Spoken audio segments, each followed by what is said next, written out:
Uh, but we're here on the Index Coop platforms as well as rhino.fi.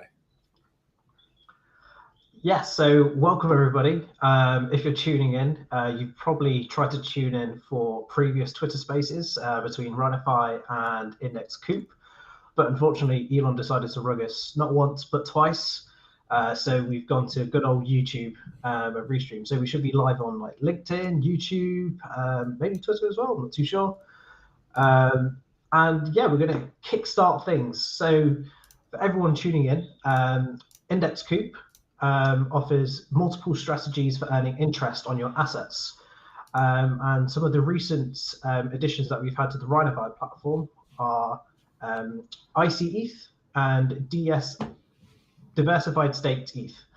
And we're going to talk a little bit more about Index Coop today and some of the opportunities they offer on their platform. So, Cruz, welcome.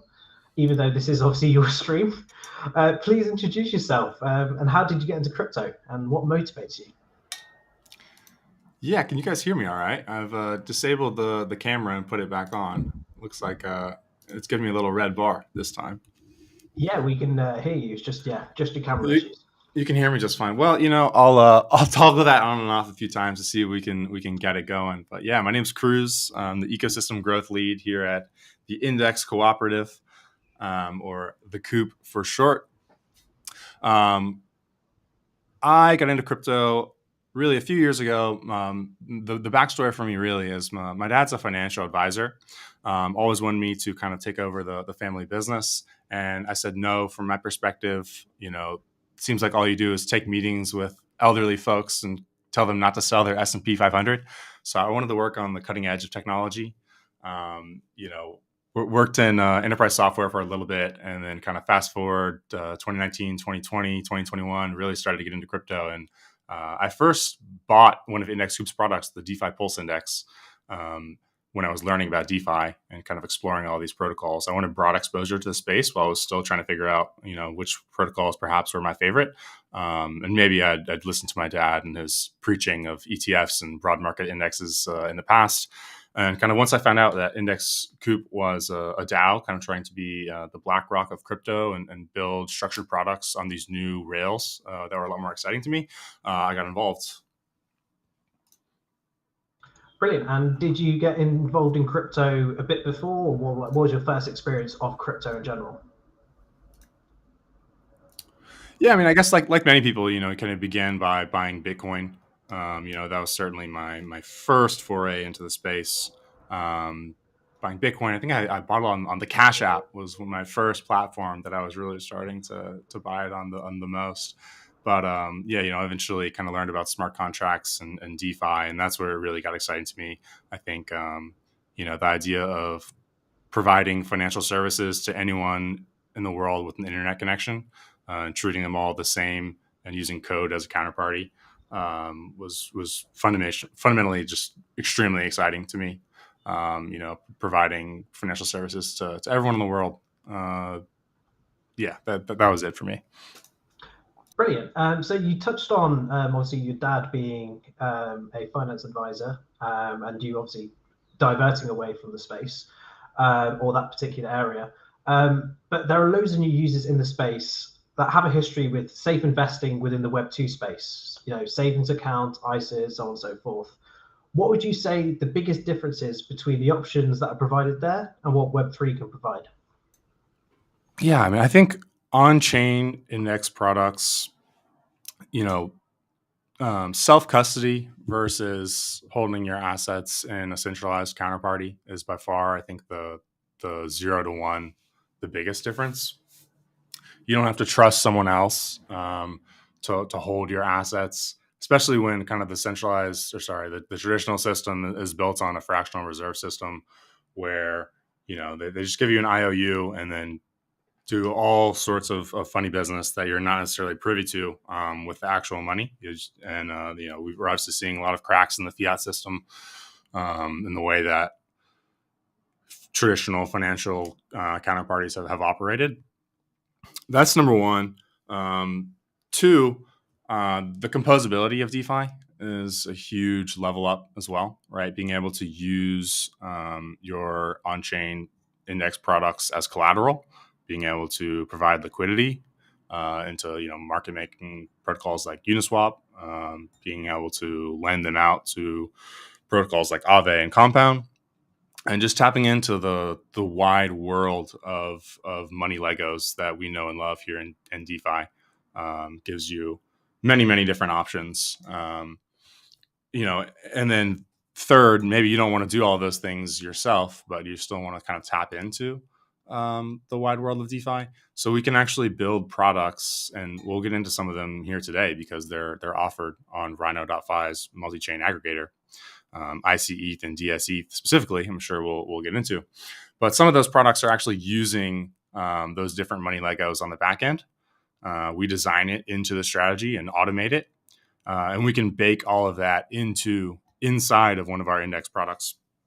So that's something you certainly could not do with your S&P 500 or whatever broad market index you may be holding in a brokerage account. Definitely. So yeah, you touched on a little bit about Index Coop and the building blocks of Lego. So when did it first go live? Tell us a little bit more about what it does and any unique selling points. So Index Coop broadly went live October of 2020.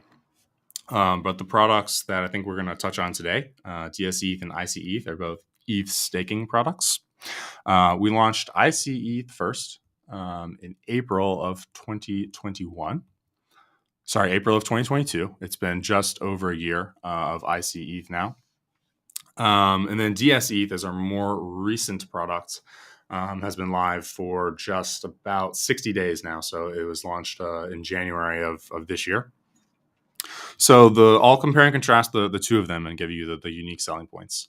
I'll go actually with DSETH first. DSETH is the diversified staked ETH index. So it gives holders exposure to the top liquid staking tokens on Ethereum. Lido, Rocket Pool, and Stakewise are the first three included in that index. So you get to spread out your staked ETH across these top protocols. So, you're minimizing your slashing risk and adding diversification, which not only minimizes risk, but also smooths out the volatility of your staking yield or returns, especially in this era where withdrawals are not enabled yet, where you're really relying upon the market value of that liquid staking token. The peg to hold, if you will, which we've seen certainly some volatility in the last year, especially with the market leader Lido's staked ETH. So that's DSETH, right? You get diversified exposure to ETH staking yield. So that's been a nice 4 or 5% yield or so since the merge. You're getting on that one. And then ICETH, interest compounding ETH, is the full name for that product. That one uses some money Legos on the back end to leverage up your staking returns. So it uses Lido's staked ETH as collateral, deposits it into Aave's money market, borrows some more ETH against that, and then obtains more exposure to staked ETH. So you're using staked ETH as collateral to borrow ETH. So those two assets are highly correlated, right? It's not like you're going to get liquidated if the price of ETH goes up or down, because you got staked ETH as collateral and you've got regular ETH as the debt asset. And it leverages up around 3 times, a little under 3x is what the leverage ratio is currently at, and multiplies your staking yield. Because you have more staked ETH per ETH that you stick into ICETH, the yield on ICETH has been considerably higher than just a regular staked ETH product like DSETH. So we're talking anywhere from 6 or 7% APY is kind of what we've been netting, recently, and we certainly have seen spikes well over 10% in times where the staking yield goes up when ETH network utilization is high, or when the ETH borrow rate on Aave goes down as well. Those are kind of the two levers that affect the yield. There's the base staking yield, and then how much does it cost to borrow that ETH on Aave. So those are the two products. You got ETH staking yield as the bedrock foundational yield of DeFi, and then you can use some money Legos to lever up your staking exposure, and ICETH automates that for you. Brilliant. Yeah, that was a great explanation. And there My are, camera's hey, back. here we go. Nice. So there are quite a few yield projects within this space, but not all of them are growing at the same rate. What do you believe are the main problems that are preventing them from growing? Yield products specifically. Um, they're I would say the number one thing, people on chain today are kind of the early adopters that are happy to actively manage their assets and run around and chase the best yield you can. So I think a lot of the yield really comes from just inflationary token rewards. And the more sophisticated or really just more active, more involved yield farmers are running around chasing those yields.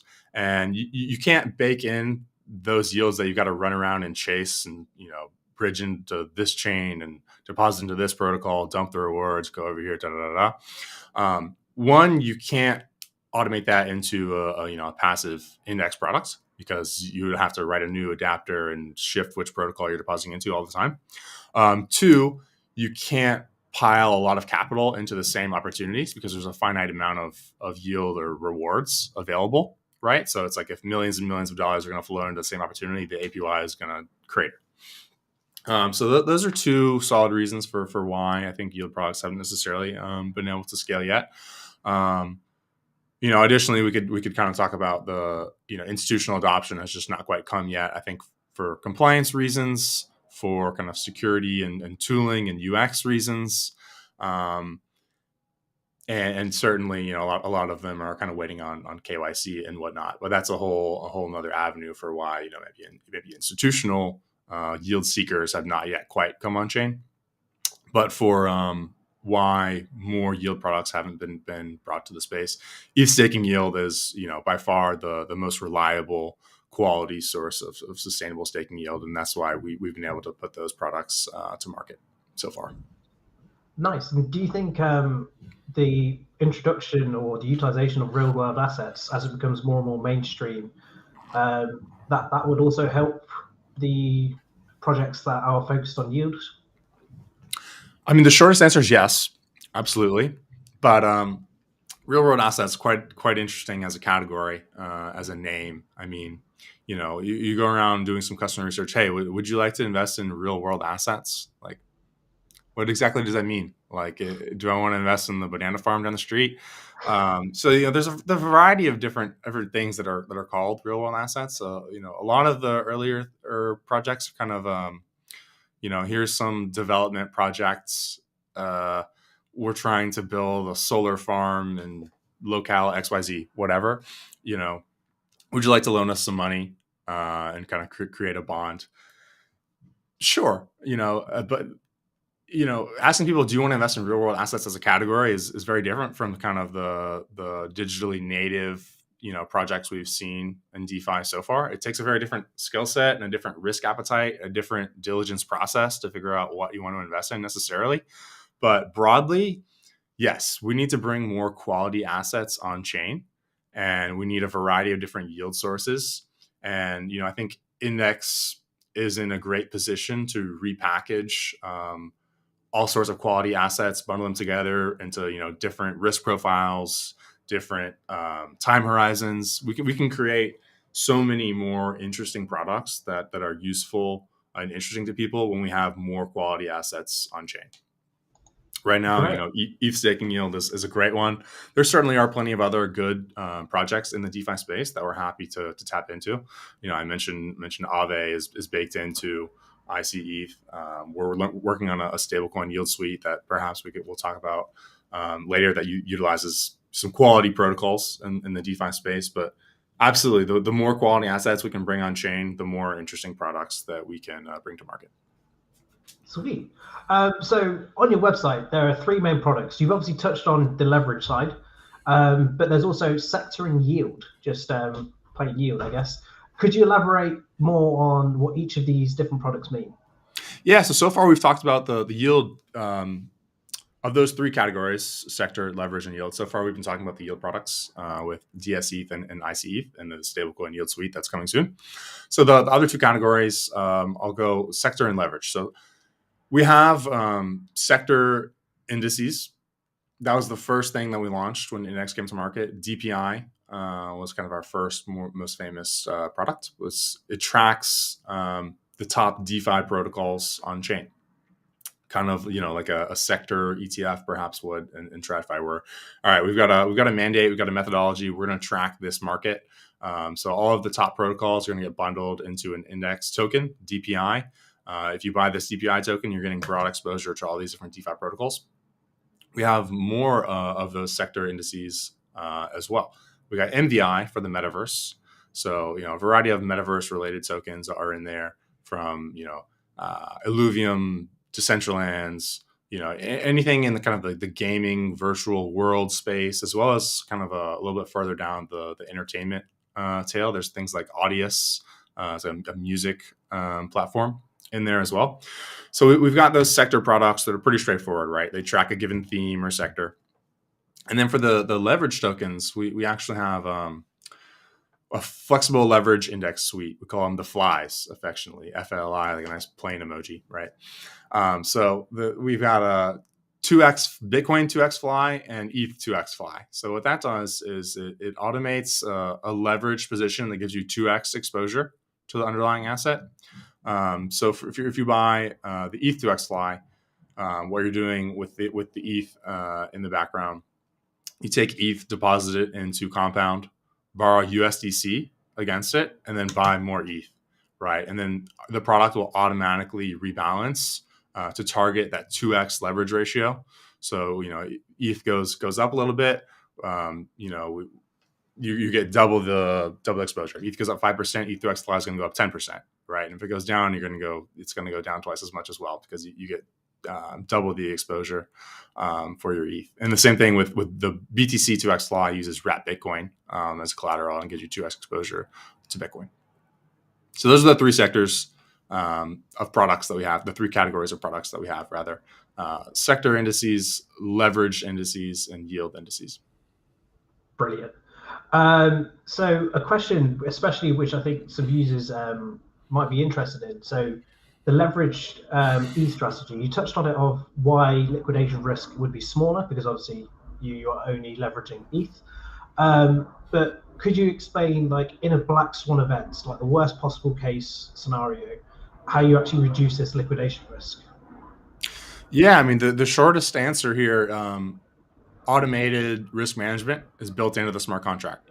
So for the ICETH product, right, it uses staked ETH as collateral, borrows ETH against it. So the metric to monitor there is the price of staked ETH measured in ETH, right? So it targets a 1-to-1 peg. Right now it's trading at a little bit of a liquidity discount. Maybe you get like 0.98 ETH per ETH. So with the near 3x leverage ratio that ICETH hovers at, the liquidation threshold would be around 0.9 ETH per staked ETH, right? So if that peg starts to falter down towards that 0.9 liquidation threshold, the product will automatically rebalance to sell some staked ETH as collateral to again improve the leverage ratio of the product, improve the health of the collateral. So we saw that in action last May, when if you guys remember, a beautiful time in crypto, a dark time rather. With the USTD peg, with the Three Arrows Capital liquidation, with the Celsius liquidation, there were a lot of forced sellers of staked ETH, which drove the market price of staked ETH down in ETH. So the ICETH product automatically rebalanced to maintain a nice, healthy collateral ratio. So no liquidations were in play, and you just saw a little bit of NAV decay in the products, and that we had to sell a little bit of staked ETH at a discount. But we were able to make up for all of that with a few weeks of solid yield, right? Because you were only kind of selling down part of the position. Brilliant. Yeah, that's a great explanation. I'm sure many of our viewers will be more comfortable, because when they see leverage on social media and what they see, they automatically think extremely risky. So that's a great explanation. Yeah, I mean, again, the key here, we're only borrowing correlated assets inside of ICETH. So, a flash crash of the price of ETH does not affect this product whatsoever. It's just the staked ETH to ETH ratio, which again, with the withdrawals coming soon, that really will not be an issue anymore because we will be able to redeem both ways, and any arbitrageurs can automatically kind of close the gap quickly. But yeah, I mean, ICE automates that strategy for you. A lot of people were doing that manually back then, and then all of a sudden USDT pegs, and overnight, if you didn't see it coming, you weren't able to improve to delever your position. You could have gotten liquidated. So ICE allows you to sleep soundly, go out, have a nice weekend. Don't click refresh 1,000 times watching the USDC or the UST, whatever the liquidity pools, which I think a lot of us in crypto, if you hang out on crypto Twitter, you saw a lot of people posting screenshots of the curve pool during these like huge liquidation events. So our smart contracts watch those pegs for you, so you can go out and enjoy your life. Brilliant. So on to one of the big questions. So the main topic of this discussion is obviously sustainable yield for the DeFi ecosystem. 2021, 2022 shown us obviously the promise of high APYs. They always let users in, but inevitably they always lead to the collapse of the project. For example, AUST, Terra, OwnDAO, Magic Internet Money, so on and so forth. How does Index Coop want to change this narrative and prove that sustainable yield can be achieved within DeFi, but also with high enough returns to keep users incentivized to stay in the space? I think we've touched on this topic already. It's just ETH staking yield as a sustainable yield source. You just got to make sure that when you're chasing yields, you understand where it's coming from, and make sure that yield is coming from a paying customer, right? In the case of ETH staking yield, the yield's generated by transaction fees for using the Ethereum network, right? It goes to validators and ultimately to staked ETH. And for upcoming the stablecoin products, I guess I'll kind of touch on here. We haven't built the stablecoin yield products over the last few years. We've been live for 2 years and change. We haven't built a stablecoin yield product because there haven't been sustainable yield sources available, right? Like I mentioned earlier, there's a lot of inflationary token rewards you can try and chase, and we haven't been able to build that into a passive product. But we're building. There's a product called the Money Market Index (MMI) that's live on our forum right now that we're working on. That's going to give a low risk, low to medium return stablecoin yield by bundling together a lot of top lending protocols. So your Aave, Compound, Morpho, and Notional is my favorite example here, where it's a fixed rate lending protocol, but the yield is organic. It comes from people paying to borrow the assets. So really, you just got to make sure that there's a fundamental reason for the yield. There's a paying customer on the other end of that, and you're not just taking someone's inflationary token rewards, or getting paid to provide liquidity for someone to dump on your liquidity pool. Brilliant. And yeah, you have touched on it already, but is there anything else exciting coming up for Index Coop in 2023? Yeah, I mean, I think the most exciting thing happening for Index Coop right now is our partnership with rhino.fi. You guys are a multi-chain aggregator that takes these tried and tested products that we've created. We build our products primarily on mainnet. We've deployed on some layer 2s as well, and launched some experimental products on Polygon and Optimism as well. And we'd love to have our products available to customers wherever they are, right? And y'all's multi-chain aggregator allows people to get access to our products on a variety of chains, right? Currently, it's Arbitrum, Binance Smart Chain, Polygon, and newly ZK Sync Era. So I think that's the most exciting thing so far. I mean, obviously, I've touched on the stablecoin yield products that are coming as well. We'll have other products coming out later this year as well. But I think the most exciting thing is making our products available in every neighborhood of DeFi. I think rhino.fi is an incredible distribution partner. For customers, they want our products available wherever they are. right? Whichever neighborhood they're on, whether it's Arbitrum, Binance Smart Chain, ZK Sync Era, etc. They want that same brand and like tested strategy. They want it in their neighborhood, and you guys bring it right to them. So I think that's the most exciting thing. Brilliant. There was a question from Ivan in CIS region. Any plans?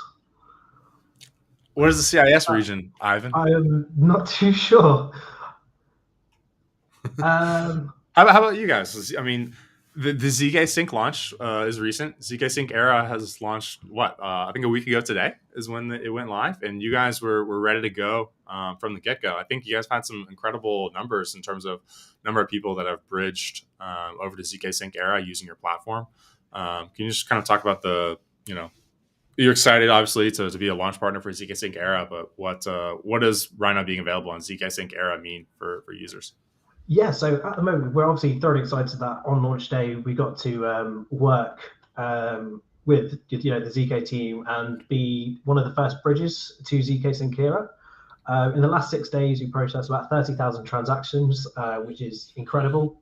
We did not expect such a high uptake in usage. Loads of people have obviously used the platform as well and invested in other opportunities because of what they saw. What's to come? Well, obviously, just like every other network that we expand to, cross-chain swapping is next on our agenda.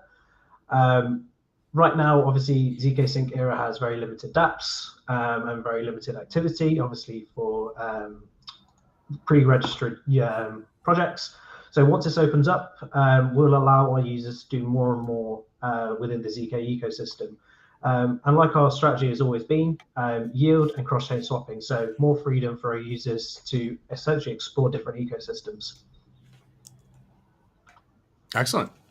Yeah, I mean, can you talk a little bit again about how Rhino works on the background, because it's pretty novel, honestly, right? For most projects like Index, for our products to be available on all these different layer twos and different chains, we typically have to go create a liquidity pool. They provide some protocol owned liquidity. We've got to bridge our products over there and get them available on all these different decentralized exchanges that people swap on, right? So when we first moved first moved DPI to Polygon, I think it was the first time we brought a product to a new layer two. We had to bridge a bunch of DPI over there, open a liquidity pool on QuickSwap. I think we put together a liquidity mining campaign to try to get attract other liquidity providers to bridge their own assets and provide liquidity on these dexes. And it's a pretty cumbersome process, especially when you consider how many different layer twos and even all layer ones have been popping up. We really don't have the bandwidth or the capital to go and provide protocol owned liquidity or these costly liquidity mining campaigns and all these different chains. But you guys are able to make sure that our products are available on all these different layer twos. Yeah, for sure. So we have several different methods of doing this. So I'll briefly touch on like the token swapping and then move on to other stuff. So we actually aggregate liquidity from 3 different routes. For big tokens like Bitcoin, Ethereum, we aggregate our liquidity from centralized exchanges. Now, what this means is there's obviously a lot of liquidity there, which means when users swap on our platform, they get minimal slippage. The next point of call would be our own AMM pools. So we have like a DVF ETH pool, a Lido ETH pool, and then one more ETH pool. So that's another place of a liquidity source. We also have the order books on the platform as well. So users can swap and trade against each other. And then finally would be the cross-chain, which most of our users care about the most. And this is actually really interesting. So what we currently have are liquidity outposts on each one of these chains. And when this allows users to deposit from any chain straight onto our platform. And from there, they can cross-chain swap. So users can, for example, deposit Ethereum onto our platform by obviously ETH layer 1. And then they essentially use this liquidity outpost that interacts with a smart contract that automatically buys a token for them and is stored in their own wallet on that chain. And that's basically a great way of summarizing it. And what it enables users to do is come from any outpost or any kind of chain and frictionlessly swap to any other token on any other chain, whilst also investing in any other yield opportunity. Excellent. I think, yeah, liquidity outpost is an interesting phrase. Well, a lot lighter weight than, as I mentioned, us having to bridge our own protocol, own liquidity, or create liquidity pools. It's almost underselling it. Liquidity outposts. I think you guys are like a supermarket chain, right? You got a store in every neighborhood. Everyone can come get their favorite products right near their home on whichever layer two they're at. I think you guys are sometimes called the UX layer of DeFi. Can you talk about what that moniker means to you? Yeah, of course. So, in fact, one of our co-founders, Daniel Yanev, he gave a great talk about this at ECC last year. I think there should still be a video of him, probably on our YouTube somewhere. But essentially, what we envisioned was DeFi is fragmented, and the user experience of navigating through the chasm of what is DeFi is complicated. If your friend has told you about a token and it's on a completely different network, the complications of buying that token are impossible. Well, it's not impossible. You can do it, obviously, but it's complicated. You'd obviously have to bridge your assets, change your wallets. If you don't have the native token to pay for gas fees, probably go to a centralized exchange, buy that, withdraw it to your wallet, so on and so forth. So we wanted to alleviate this problem in one simple solution, which is obviously the cross-chain solution. But a big problem of that was obviously securing liquidity on each one of these chains. And when users want to swap, they obviously want the best prices. So rather than sourcing liquidity ourselves, which was the original idea back in 2021, by having AMM pools for all of these different types of tokens, we thought, why not just become like a hub and spoke model, where users can come and via Rhinofi and access these liquidity on all of these different outposts, if you will, and we just provide that front-facing UX layer, where we partner with Paraswap for aggregation of dexes and their liquidity. We partner with Index Coop for their yield strategies. We've obviously partnered with Sommelier Finance for other yield options. So rather than us doing all the work and competing with every single other project, we partner with every project and providing an easy to use platform for users to navigate and use each one of these individual products. Excellent. Yeah, the hub and spoke distribution model. I mean, tried and true in the physical world. Let's give it a go here in the virtual world. There's a shared state across the internet on Ethereum, but it can be increasingly fragmented with all these different layer two options. So anything that makes cross-chain commerce easier, I think, is a no-brainer for customers. So, I mean, what we have to plug here, ICETH and DSETH available at rhino.fi. Try it out today. I think maybe one thing that maybe you haven't mentioned is rhino.fi kind of also gives a little bit of an element of privacy. Is that something that you guys market as well? Like it's, you can't see on a simple block explorer, that I bought token X, Y, or Z on chain X, Y, or Z, right? It gives a little bit of privacy to consumers as well. Indeed, yeah. So we're built on Validium, and what this does is give kind of soft privacy to users. So from like a block explorer, because we're on layer 2, there is no kind of block explorer that users can see whatever you're doing on the platform. So what this allows is whatever strategy you have. So let's say you want to accumulate a certain token for a long period of time, then you can do that without other people checking your address, with loads of different tools, like is it dbank, where you can just monitor a wallet, see exactly what activity they're doing, and sometimes that can affect a price. I remember always monitoring SBF's wallet when he was actually a decent guy, and just be interested to see what he was doing. But with Rhinofi, your actions are private. And sometimes, some users essentially deposit onto Rhinofi and create a brand new wallet, send their funds on Rhinofi to this other wallet completely gas-free, and then withdraw it. So they have funds back on layer 1, but it's completely private. Excellent.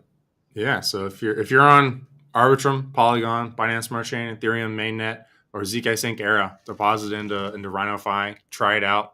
ICETH and DSETH are on there, but they're not the only tokens. You guys have big yields on some stable coins right now as well. I think there's a promotion running. So deposit whatever you want in there, and you can earn some yield on your stable coins while you kind of wait, or earn some ETH staking yield with our products. Brilliant. I think that should be it for the questions. I don't think there's any more. So thank you very much for hosting us, even though we were supposed to host you in the first place. Yeah, no, it's great to come on and talk to you guys. I think a lot of our users are really interested in rhino.fi, and you guys have building a lot of momentum recently. And sometimes it almost sounds, people raise their eyebrows. What do you mean? It's private and gasless on any layer two? Like, I've never seen this model before. What do you mean? So it's great to come on here and talk it out, and look forward to the distribution partnership. Many years to come, many different chains and many different products. Indeed. Looking forward to it. All right, thanks, Euclid. Perfect. And thanks everyone for joining us here today. Maybe we'll be on a Twitter Spaces one time in the future.